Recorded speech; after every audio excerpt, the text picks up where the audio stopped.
भगवान की जय। साहेब कबीर की जय। साहेब कबीर की जय। सत्य पुरुष की जय। संत समाज की जय। आज के कथा सुनने वाले संतों की जय।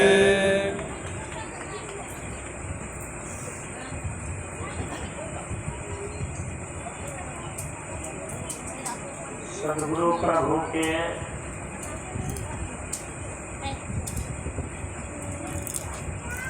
बालक जीवों सत्संग सभा में उपस्थित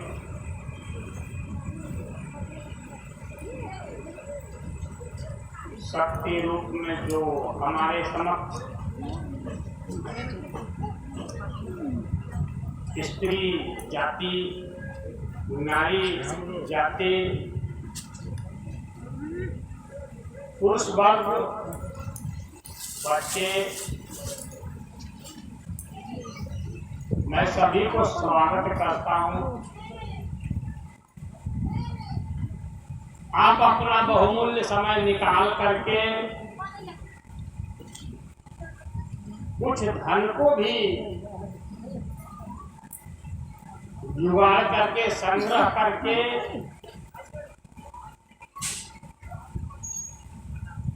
आप इस आयोजन का ताना बाना रचा है, क्योंकि मनुष्य सभी प्रकार के कर्म करता है, लेकिन सत्संग को फिजूल समझता है। रात भर नाचेगा, रात भर जगेगा, उसको नींद नहीं आएगा। लेकिन जहाँ सत्संग की बात आएगी, साधु संतों की वाणी सुनने की बात आएगी, वहाँ करीब करीब सभी लोगों को नींद सताने लगता है।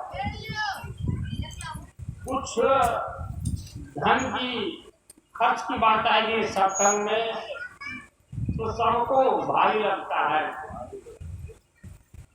बाकी सत्संग छोड़ करके संसार के सारा काम उन लोगों को आवश्यक है, उस भारी नहीं लगता है। ऐसी परिस्थिति में यहाँ पर उपस्थित सभी सत्संग का आयोजन करने वाले लोगों को मैं पुनः स्वागत करता हूँ, धन्यवाद देता हूँ कि आप सबों ने सत्संग के लिए अपना समय निकाला, कुछ धन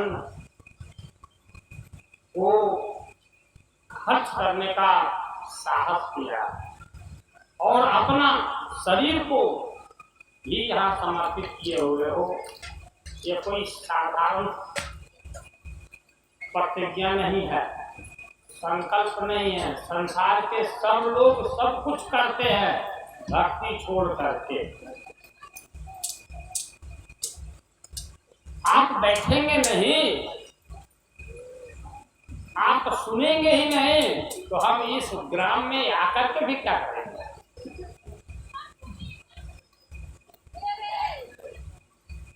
हमारे पास जो कुछ है वो मेरे ही पास रहेगा। इसलिए आप बैठे हो, सुनने की प्रतिज्ञा लेकर के बैठे हो, अपना घर द्वार छोड़ करके यहाँ आए हो, खर्च करके आए हो, समय का दान दिए हो। ये कोई साधारण लक्ष्य की ओर आप जाने का बीड़ा उठाए हो। यह लक्ष्य का ज्ञान जिस दिन होगा, आपको लगेगा कि मैंने जो भी समय खर्च किया यह ज्ञान को हासिल करने के लिए, जो भी पैसा रुपया धन खर्च किया इस ज्ञान को हासिल करने के लिए, जो भी शरीर से सेवा किया इस ज्ञान को हासिल करने के लिए, वो बहुत कम था, बहुत कम था। ये आपको अवश्य आगे समय में पता चलेगा। अब आइए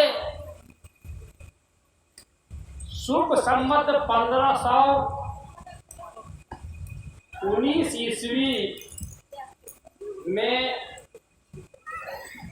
एक पुजारी था, एक भक्त था जिसका नाम जुड़ावन साहू था।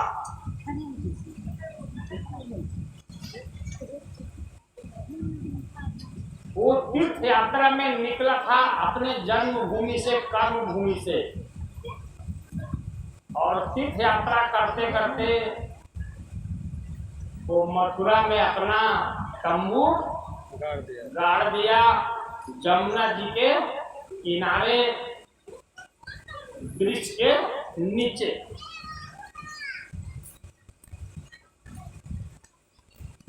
शुभ संवत 1519 ईस्वी। वहां पर एक साधु से संबंध हो गया, मिलन हो गया वो जुड़ावन साहू का, जमुना जी के किनारे मथुरा में।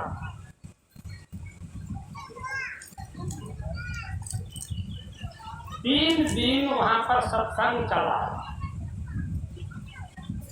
जुड़ावन साहू और एक महात्मा के बीच में।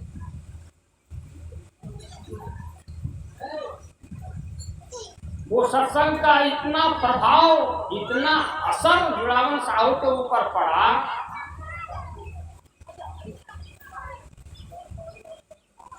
कि उनको ऐसा बोध होने लगा कि मेरा बाल कट गया, आंखों के अंदर जो रोशनी है वो धीमी पड़ गई, शरीर में झुर्रियां आने लगा। ऐसी अवस्था थी उनकी, आधी उम्र बीत गई थी। धर्मपरायण साधु थे जुड़ावन साहू।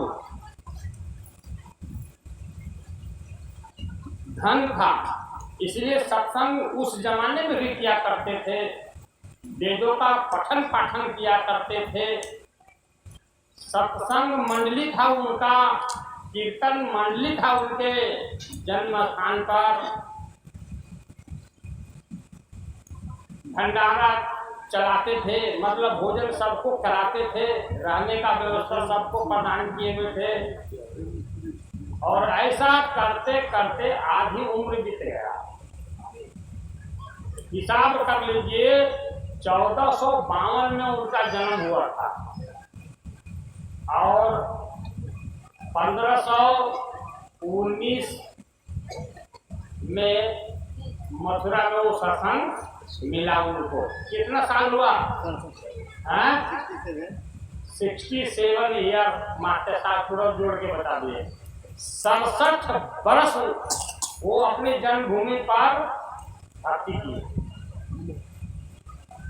लेकिन 3 दिन का सत्संग से धर्मदास जी, जिनको जुड़ावन साहू मैं कह रहा हूँ, उनका बाल्यकाल का नाम, जन्म स्थान का नाम, माता पिता का दिया हुआ नाम जुड़ावन था। जुड़ावन साहू, जुड़ावन सेठ।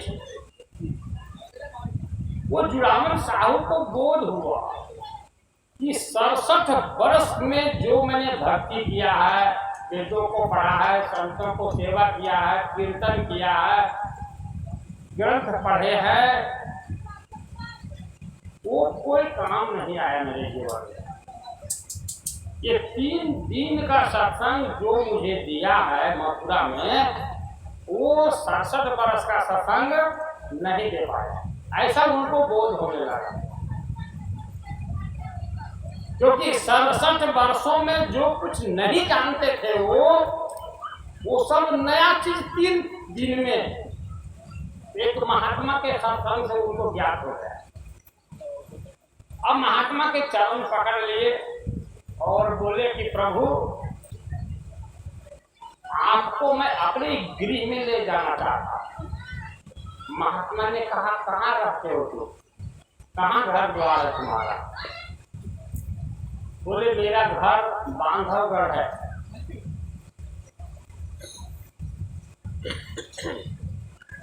मध्य भारत में वो स्थान पड़ता है।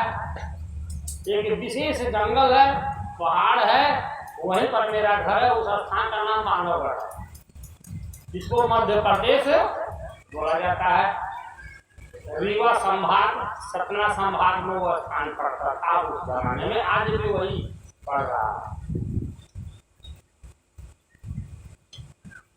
3 दिन के सत्संग में क्या धर्मदास जी को मिला, जुड़ावन साहू को मिला कि वो महात्मा को बोलते हैं कि आप मेरे गृह चलिए बांधवगढ़, यहाँ विचार करना है। हम लोग 1 महीना 2 महीना, कुछ लोग 10 साल 15 साल 20 साल सत्संग सुनते हैं, तब भी इतनी आनंद नहीं आती, इतनी जिज्ञासा भीतर से नहीं होती जो धर्मदास जी महाराज को 3 दिन में मिला। साहब पहुंच गए, लंबी कथा है उसमें। सत्संग गुरु शिष्य के बीच में प्रारंभ हुआ। बांधवगढ़ निवासियों के साथ धर्मदास जी महाराज और उनके गुरु के बीच में गहन सत्संग होने लगा। यह सत्संग की प्रक्रिया बहुत लंबी रही। 1540 ईस्वी में धर्मदास जी महाराज को, वो महात्मा जो थे उनका नाम संत कबीर है, उन्होंने गुरुवाई दिया उनको 1540 ईस्वी में, शुभ संवत 1540। अभी शुभ संवत कितना चल रहा है?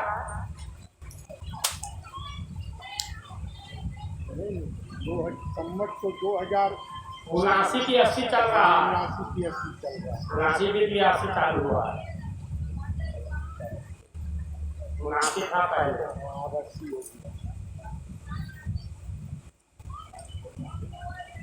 गुरुवाई दिए धर्मदास जी महाराज को। अब जोड़ लीजिए कि 1540 से अभी तक कितना साल हुआ? 1540 से अभी तक कितना साल हुआ?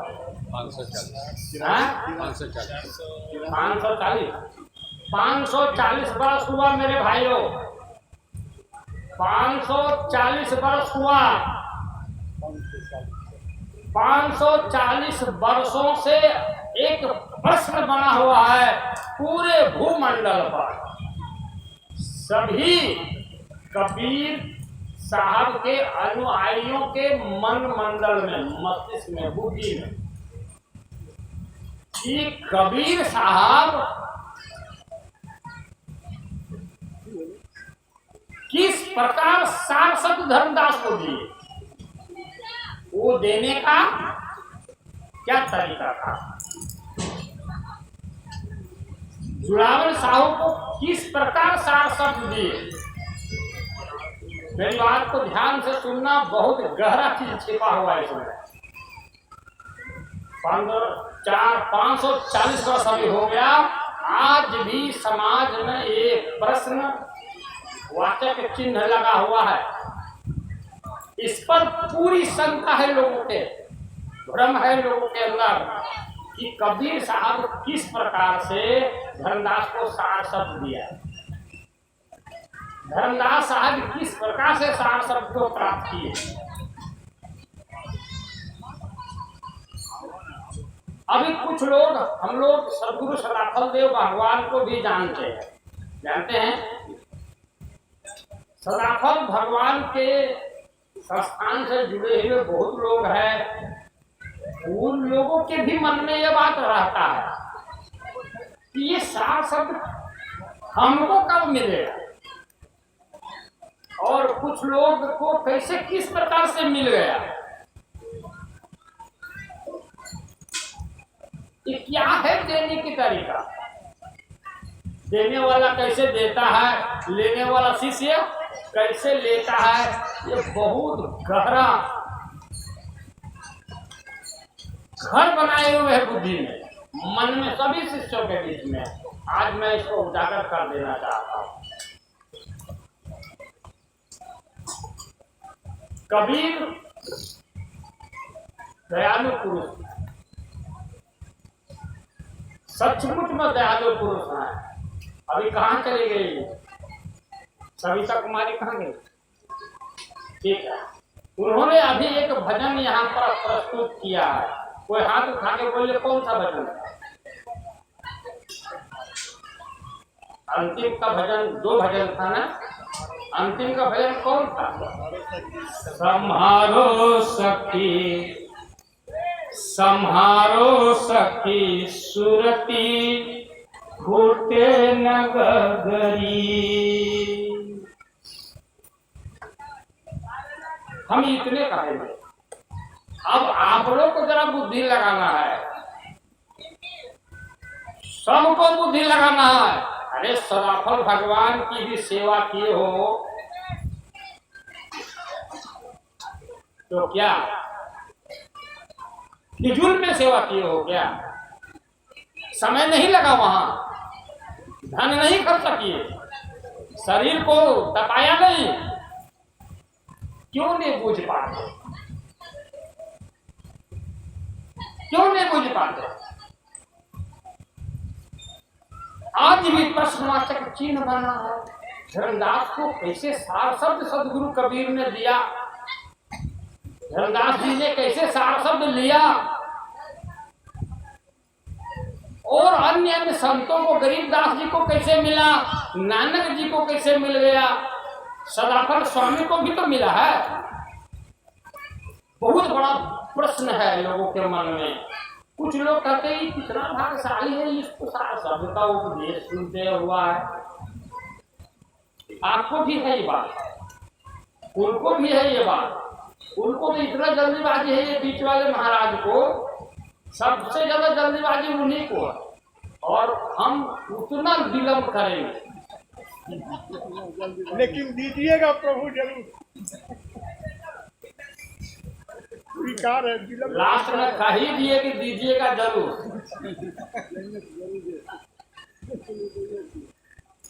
देखिए वही तो मैं आज खोल देना चाहता हूँ। ये खोलने का इतना समय अनुकूल मैंने देखा। ये भोली भाली महिलाएं, ये भोले भाले जीव, ये बाबा को देखिए सामने गा रहे थे तो लग रहा था कि सिर पर कबीर नाच रहे हैं।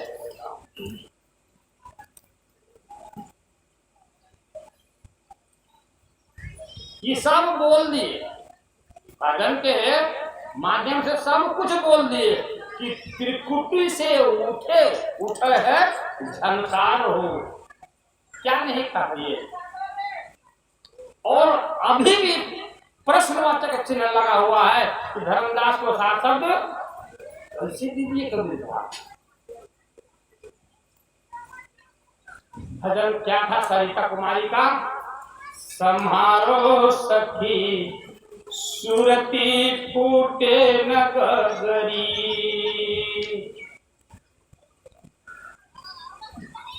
किसको किसको बोध हो रहा है? कितने लोगों को बोध हो रहा है कि धर्मदास जी को सार शब्द किस प्रकार मिला था?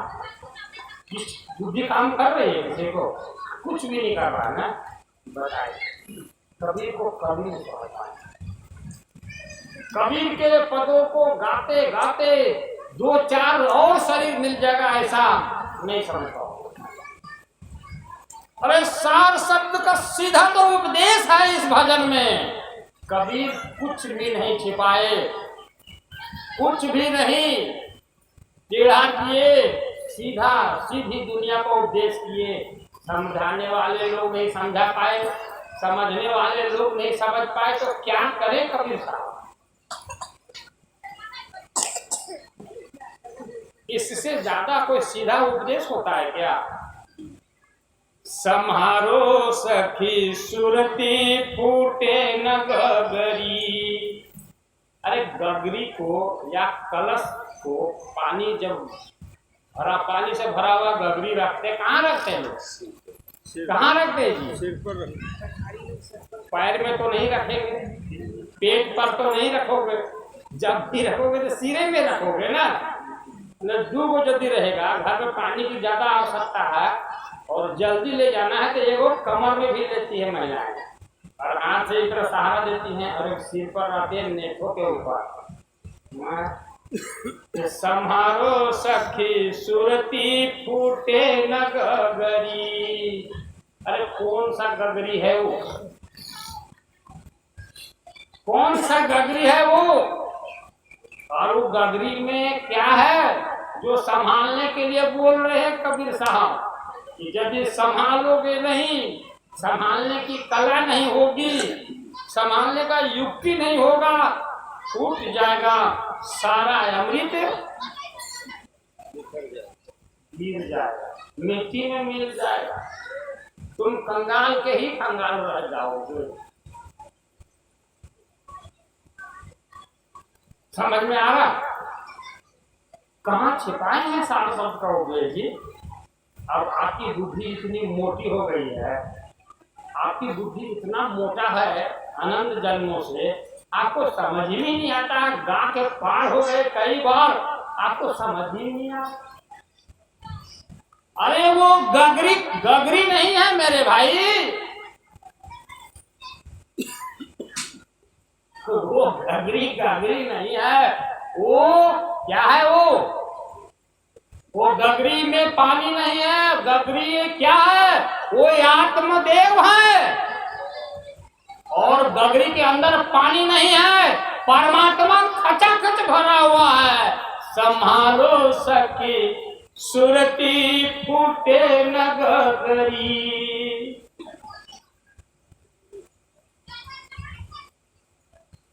वो आत्मदेव का स्थान है।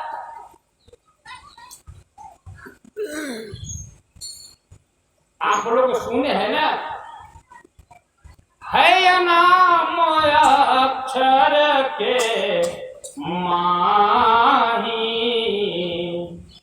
है नाम अक्षर के माही, निहयाक्षर है उसके ताही। आत्म देव को सदगुरुदेव ने अक्षर कहा, काल पुरुष अक्षर नहीं है, और निरक्षर आत्म देव में है। सूर्य सूर्य कैसा दिखता है? गोल दिखता है, दिखता कि नहीं? लाल दिखता है, एकदम लहलहाता हुआ गुलाबी का जैसा। तो एक आकार बन रहा है सूर्य का, लेकिन सूर्य के भीतर क्या रमा हुआ है? ज्योति रमा हुआ कि नहीं? किरण प्रकाश का जो आकार बन रहा है पहले, वो है आत्मा, और उसमें जो ज्योति रमा हुआ है, जिस ज्योति के चलते सूर्य का अस्तित्व जगमगा रहा है, वो क्या है? परमात्मा। संहारो सखी सुरती फूटे न गगरी। समझ में आया? जब तक किसी ने क्या गाया, किसी ने क्या कहा? गुरु बिना, आप ही ने गाया क्या? जग अंधियारा, गुरु के बिना जग अंधियारा। 540 बरस जोड़े ना, 540 बरस के पहले धर्मदास जी को आत्म साक्षात्कार हुआ था।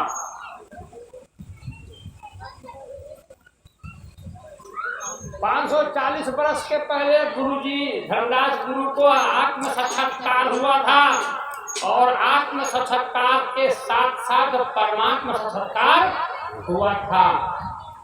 और कबीर साहब ने नहीं कहा कि तुमको मैं आत्मा दर्शन करा दिया। कबीर साहब ने ये नहीं कहा, किसी भी वाणी में उठा दो कि तुमको मैं परमात्मा का दर्शन धर्मदास करा दे रहा हूं, करा दिया। सत्संग कब से चालू हुआ था? 1519 से, और गहन सत्संग कब चालू हुआ? 1520 से बांधवगढ़ में। और गुरुवाई कब दिए?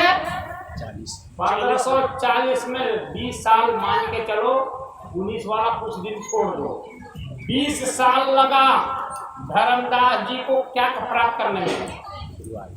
प्राप्त नहीं करना पड़ता है वो परमात्मा को। ग्रंथों को समझिए बढ़िया से। परमात्मा खोया नहीं, परमात्मा खोया हुआ नहीं है, परमात्मा भूला हुआ नहीं है, परमात्मा छिपा हुआ नहीं है। धर्मदास जी के पास पहले से था वो आत्मा, धर्मदास जी के पास पहले से वो परमात्मा था, सिर्फ उसको रखने में, परखने में, बुझने में 20 साल लगा। और जिस दिन धर्मदास 20 साल से सत्संग सुन रहे थे, गुफा के भीतर सुन रहे थे, कुछ सत्संग तो सामूहिक रूप में गुरु और शिष्य के बीच में हो रहा था, सबको सुनाया जा रहा था। कुछ सत्संग गुफा में छिप के किया जा रहा था। 3 बजे भोर।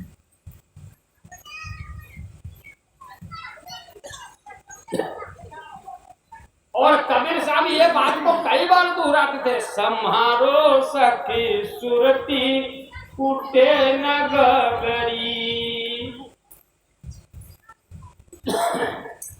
समझ रहे हैं बात? धर्मदास साहब चरण में अपना शीश रखते हैं, सात दंडवत गुरु को करते हैं और कहते हैं अपने मुखों से, हे स्वामी, हे साहेब, हम अपनी संपत्ति को, हम अपना अस्तित्व को, हम अपना खजाना को जान गए, पहचान गए। तुम 20 वर्षों से उसका उपदेश करते आ रहे हो। कितने वर्षों से? 20 वर्षों से एक ही तत्व को बताने के प्रयास तुम करते आ रहे हो। आज मुझे बोध हो गया, ज्ञात हो गया।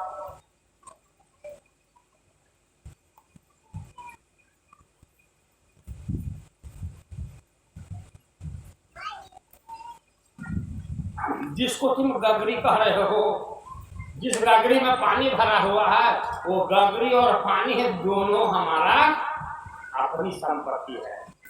जगह भी पता चल गया, स्थान भी पता चल गया, वस्तु भी पता चल गया, और सुरती अब उसको संभाल नहीं रही है। सुरती उसमें जाकर के सो गई। मेरा हरि मुझको भजे, सुने पानी, मैं सोऊं पांव पसार। सुरती उस गगरी में प्रवेश कर गई भाई। अब सुरती की स्थिति क्या हुई? चाह गई, चिंता गई, मनवा बेपरवाह। समझ में आ रहा? जिसको कछु न चाहिए वो साहों के साथ। अब मेरी रक्षा, सदा प्रभु का कहे, मेरा रक्षक महाप्रभु, काहे को मन चिंता किया। कि कौन अवस्था में उन्होंने कहा है जी? झूठो लाठी वाले बाबा को भज रहे हो, समझ तो कुछ रहे नहीं हो। धर्मदास किस अवस्था में कहे, कबीर साहब किस अवस्था में कहे कि मेरा हरि मुझको भजे, मैं सोऊं पसा।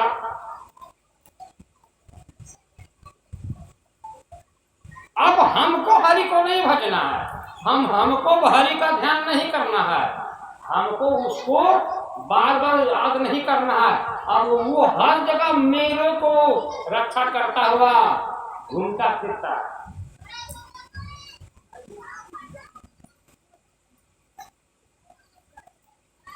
तो मेरे भाई यह प्रश्न भक्ति से सूखा हुआ जो लोग हैं, भक्ति से सूखे हुए जो लोग हैं, जो बाह्य भक्ति करते हैं, भेष बना के घूम रहे हैं, स्वांग बना के पृथ्वी पर घूम रहे हैं, भक्त कहला रहे हैं वेशभूषा से, ऐसे लोगों के मन में ये प्रश्न बना रहेगा, अनंत जीवन में बना रहेगा, अनंत युगों में बना रहेगा कि धर्मदास जी को किस प्रकार सार शब्द कबीर साहब ने दिया। यदि आप भी वही दशा में रहोगे, उसी तरह का ढुलमुल बने रहोगे, तो आपका भी ये प्रश्न बना ही रहेगा, स्मशान में जल्द ही जाओगे।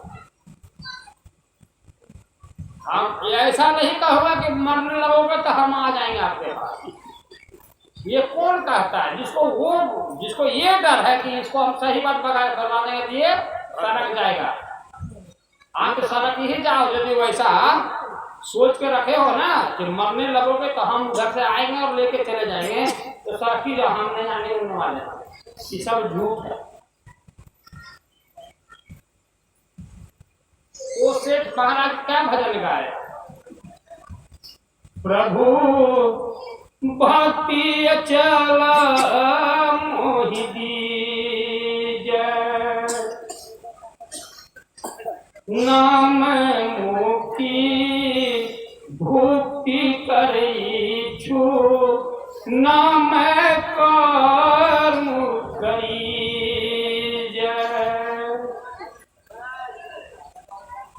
जीवन प्राण यधार होय गति, जो जल में नहीं की जय। अरे मेरे क्या साबित करना चाहते? ये भक्ति देने की चीज है। हम तो सत्य बांटता है, हमको आपके जैसा बोलने थोड़े आता है कि आप खुश रहो, हम वैसी वाणी थोड़े बोलेंगे। भक्ति अचल मोहि दीजै जो शब्द है, इसमें सबसे अच्छा शब्द क्या होता है?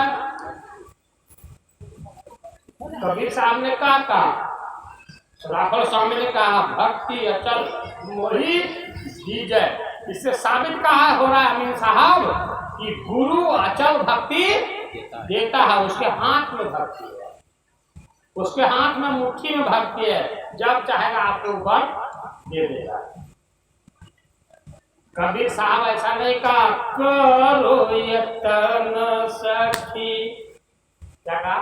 सही मिलन की करो यतन सखी, साई मिलन की करो यतन सखी। यतन मतलब प्रयास, कोशिश, मेहनत, पुरुषार्थ, लगन से करो। अरे मेरे भाई, यदि ऐसा होता कि गुरु के पास भक्ति पाकिट में है और आपके पास उछल देता, तो फिर ये भी तो करता नहीं ना करता। गुरु से लगना कठिन मेरे भाई, गुरु से लगना कठिन मेरे भाई, लगन लगे बिनु काज न सरी है, जीव पर लया तर जाई। अभी साहब समझ रहे हैं? समझ रहे हैं? नहीं समझेंगे तो फिर कोई समझाने वाला नहीं। गाने वाले बहुत मिलेंगे, रागों में गा के चले जाएंगे, आपको झूमा के चले जाएंगे, आप झूम के जाओगे, कहोगे वाह क्या अमृत वाणी हुई है। क्या म्यूजिशियन ने म्यूजिक कुछ नहीं पकड़ लिया, आपको कुछ नहीं पकड़ पाओगे, न और न छोड़। गुरु से लगना कठिन मेरे भाई, गुरु से लगना कठिन मेरे भाई, लगन लगे बिनु काजन सरी है, जीव पर लया तर जाई। करो यत्न सखी साईं मिलन की, करो यत्न सखी। प्रयास करो, कोशिश करो। तरीका हम बतलाते हैं, रास्ता हम बतलाते हैं, कोशिश किसको करना? थोड़ा हम भी कोशिश कर देंगे, थोड़ा आप भी कोशिश करो। क्या कोशिश करना मेरे भाई? संभालो सखी सुरती फूटे न गगरी, संभालो सखी सुरती फूटे न गगरी। इतने ही कोशिश करना,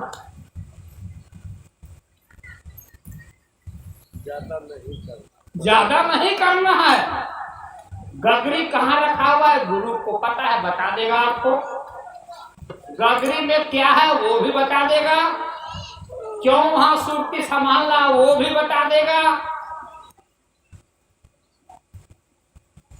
गगरी पेट में काहे नहीं है वो भी बता देगा। गगरी सिर के अंदर काहे नहीं है वो भी बता देगा। गगरी शरीर के बाहर क्यों हो वो बता देगा।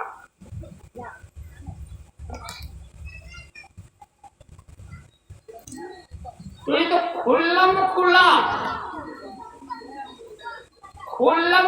बोध देता है गुरु को।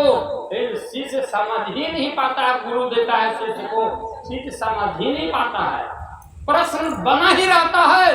आज 540 वर्ष हो गया, प्रश्न बना हुआ है कैसे धर्मदास को, जुड़ावन साहू को कहाँ शब्द मिला। अरे मेरे भाई, हम देंगे आपको कौन चीज जो आपके पास नहीं है और मेरे पास है।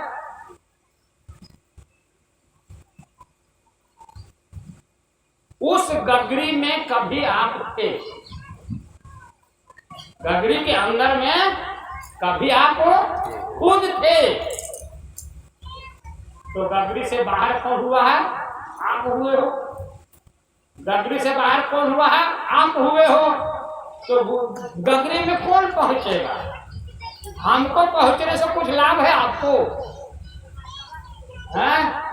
हम तो पहुंच जाएंगे, आप नहीं पहुंचेगा तो फिर क्या फायदा है? आप तो नाचते हो, हमारा गुरुजी अमृत का सागर है, हमारा गुरुजी खान है, हमारा गुरुजी हीरा का सागर है। आप तो विश्व में न हो। नाचो, सिर पर गीता लेकर के नाचो, स्वर वेद लेकर के नाचो, बीजक लेकर के। गुरु अमृत में विराजमान है तो शिष्य अमृत में विराजमान होगा, तब न फायदा है कुछ। तो गुरु को यत्न करना है कि आपको? कबीर साहब तो कह देते ना, यत्न करो सखी साईं मिलन की। राहुल भगवान ने कहा भक्ति अचल मोहि दीजिए, तो कबीर साहब भी तो कहना चाहिए कि सुरती जो है उसको अचल करा दो। अरे भाई, सच्चाई यही है कि आप बिछड़े हुए हो, आप विलग हुए हो, आप अपना घर को छोड़ दिए हो, आप अपने घर के तरफ पीठ किए हुए हो। वापस आपको ही वहां पर क्या करना है? पहुंचना है। जब आप थोड़ा वहां पर प्रयास करोगे पहुंचने का, तो गुरु थोड़ा आपको टालेगा। एक कदम आप ऊपर चढ़ोगे तो गुरु 2 कदम खींचेगा। आप ये सोच के बैठे हुए हो कि गुरु ही सब कुछ कर देगा। हमको खाली रसीद काटना। और आप ये भी मान के बैठे हुए सृष्टि में कि स्वामी जी देखा था नहीं में, स्वामी जी करती ना, ऐसे लोग बोल देता है स्वामी जी सब कर देंगे ने। अरे स्वामी जी अपना देहिया को तो पोस ले, पाल ले बढ़िया से।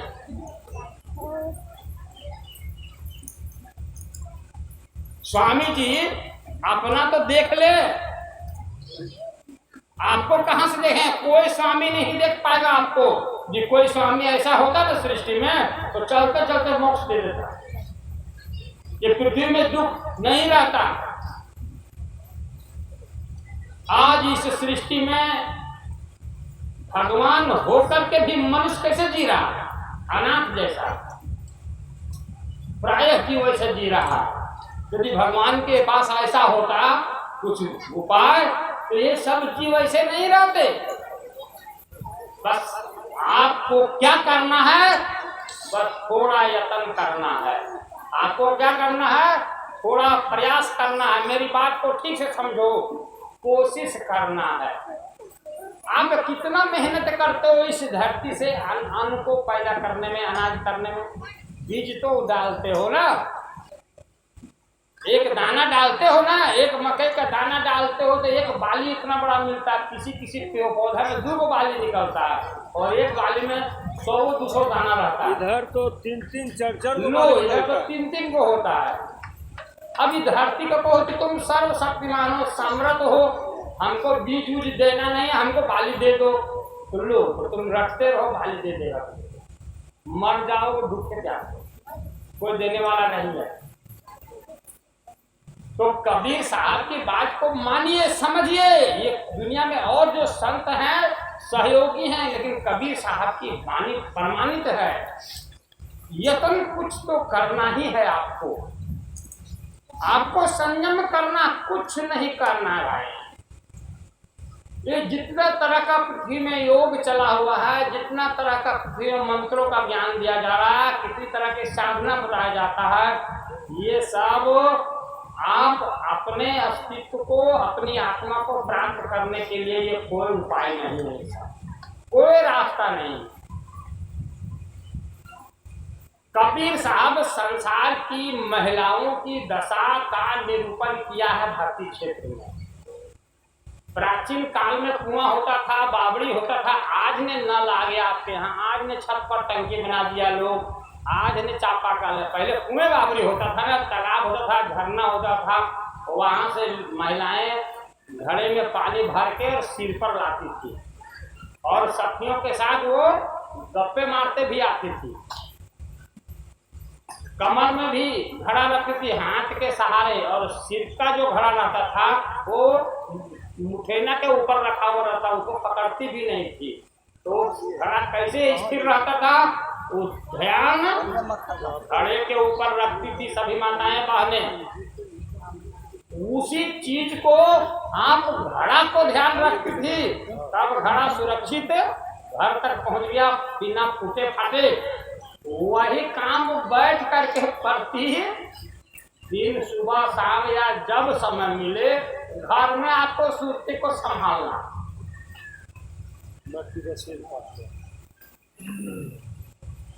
सुरती को संभालना है। आपको पता चल जाएगा कि धर्मदास जी को कैसे सार शब्द मिला, बाबा गरीबदास को सार शब्द कैसे मिला, नानक बाबा को सार शब्द कैसे मिला, मीरा को नाम रतन धन कैसे मिला, तदापर स्वामी को कैसे शब्द द्वार मिला, सब आपको समझ में आ जाएगा। आपको खुल्लम खुला समझ में आ जाएगा कि कहीं नहीं जाना है सार शब्द के लिए। इस सृष्टि में मैं बताता हूं, आपका जीवन बहिर्मुखी हो गया। जहां वो वस्तु है वहां छोड़ करके और बाहर हर जगह जा रहा है मनुष्य। आज एक और भेद खोल डालता हूं कि आप यदि गुरु को सर्वत्र मान रहे हो तो अब भी आपकी भूल है। ये बात कोई नहीं कहेगा। आप गुरु को सर्वत्र मान के बैठो, बहुत भारी भूल कर रहे हो। गुरु की वाणी को क्या मानना है? सब कुछ मानना है।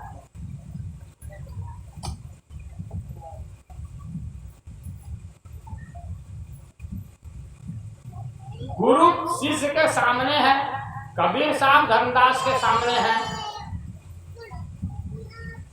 सारे संतों के गुरु अपने अपने शिष्यों के सामने हैं।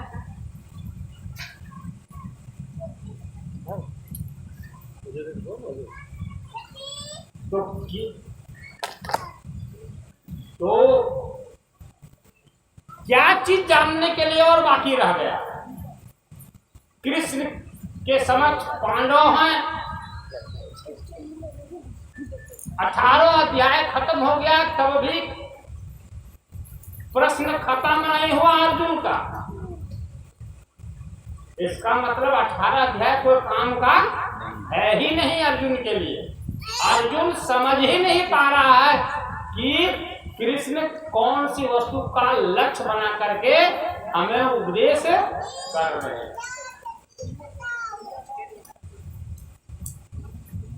कृष्ण जो दिख रहे थे, क्या वही कृष्ण का संदेशा कृष्ण दे रहे थे अर्जुन को? साहेब कबीर जो दिख रहे थे बांधवगढ़ में धर्मदास जी को, क्या उसी का संदेशा कबीर साहब दे धर्मदास को? समझ पा रहे हैं क्या? अरे मेरे भाई, गुरु का शरीर के पीछे यदि आप कैसे चिट्टी और गुड़ के जैसा चिपक जाओगे, मधुमक्खी और फूल के जैसा चिपक जाओगे, तो मर जाओगे, मृत्यु को प्राप्त हो जाएगा, पता नहीं चलेगा असली वस्तु। वही दशा हो जाएगा जैसे मधुमक्खी का पंख सब लिपट जाता है, इसमें फूल के रस में, और वही मर जाता है। और सुने हैं एक भौरा कमल के फूल पर कमल के रस को अपने मुख से चूस रहा था और भजन गुनगुना रहा था भौरा। सुबह सुबह उधर हाथी आया और कम पानी पिया और कमल के पत्ता सूंड से ऐसे लपेटा और मुंह में डाल दिया। राम नाम सत्य हो गया। तो वो भौरा भी गुनगुना रहा था कमल के फूल को प्राप्त करके, रस को चूस करके। तो उसी भौरा के सब गुरु से लिपटे रहोगे ना, तब भी आपका वही दशा होगा कि काल आएगा और आपको मुंह में डाल देगा।